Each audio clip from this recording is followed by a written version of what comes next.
சங்கீதம் 65. தேவனே, சியோனில் உமக்காக துதியானது அமைந்து காத்திருக்கிறது. பொருத்தனை உமக்கு செலுத்தப்படும். ஜெபத்தை கேட்கிறவரே, மாம்சமான யாவரும் உம்மிடத்தில் வருவார்கள். அக்கிரம விஷயங்கள் என்மேல் மிஞ்சி வல்லமை கொண்டது.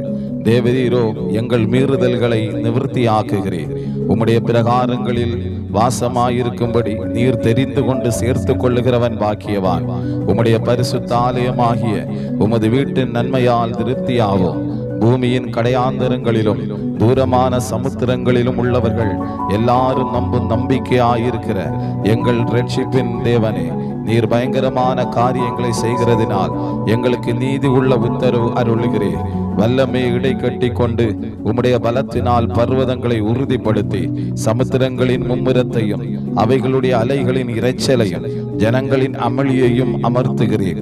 கடையாந்தர இடங்களில் குடியிருக்கிறவர்களும் உம்முடைய அடையாளங்களின் நிமித்தம் பயப்படுகிறார்கள். காலையையும் மாலையையும் கலிகூர பண்ணுகிறீர். தேவரீர் பூமியை விசாரித்து அதற்கு நீர் பாய்ச்சுகிறீர். தண்ணீர் நிறைந்த தேவ நதியினால் அதை மிகவும் செழிப்பாக்குகிறீர். இப்படி நீர் அதை திருத்தி அவர்களுக்கு தானியத்தை விளைவிக்கிறீர். அதன் வரப்புகள் தணியத்தக்கதாய் அதன் படைசால்களுக்கு தண்ணீர் இறைத்து அதை மலைகளால் கரைய பண்ணி அதன் பயிரை ஆசீர்வதிக்கிறீர். வருஷத்தை உம்முடைய நன்மையால் முடிசூட்டுகிறீர். உமது பாதைகள் நெய்யாய் பொழிகிறது. வனாந்தர தாபரங்களிலும் பொழிகிறது. மேடுகள் சுற்றிலும் பூரிப்பாயிருக்கிறது. மேய்ச்சல் உள்ள வெளிகளில் ஆடுகள் நிறைந்திருக்கிறது. பள்ளத்தாக்குகள் தானியத்தால் மூடி இருக்கிறது. அவைகள் கம்பீரித்து பாடுகிறது.